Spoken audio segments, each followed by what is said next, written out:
eyes of Set." The soldier sitting across the stained tavern table snarled as the dice bounced to a stop on the rough, splintery, worn planks. It wasn't just a curse, or from a Stygian point of view, a presumptuous prayer by an outland mercenary. Here in Stygia, Snake Eyes was the winning toss. "Here, in Stygia's dung-encrusted back end where all the garbage gets thrown," Conan thought, "including us." "Double or nothing, Anjalo," the Cimmerian said aloud, draining his mug. Anjalo was a Zingaran, part of the corps of Zoralo's free companions.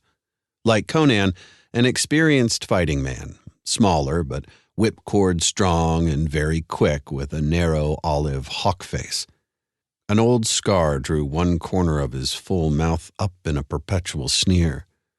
Like many of the northern mercenaries here, he stubbornly stuck to the loose trousers, boots, baggy-sleeved linen shirt, and sleeveless leather jerkin that most ordinary men wore in the northern nations. Conan was bare to the waist and wore only knee-length, loose canvas breeks, seaman style, and the naturally pale skin of his broad-shouldered, taut, heavily muscled torso was tanned the same nut brown as his arms and legs and face, except where thin or puckered scars showed white. His hair fell to his shoulders, square cut and as black as any Stygian's, tied back with a strip of black silk. The eyes under his brows were volcanic blue and his features bluntly ruggedly carved with close-shaven jowls. Not quite a bear of a man, more like a lion, big and immensely strong, but deadly fast.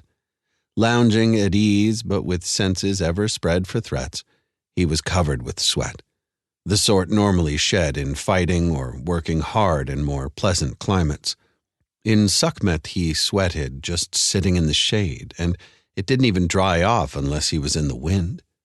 It turned rancid until he sluiced himself down, whereupon he had a few blessed moments of coolness before being bathed in sweat again. Conan didn't have the Zingaran sense of propriety and so didn't wear more than he had to in the sweltering heat, even if it meant he had to keep slapping at the buzzing flies and mosquitoes that tried to use him as their tavern and beer barrel. Few threats presented themselves in the Claw and Fang Tavern, however.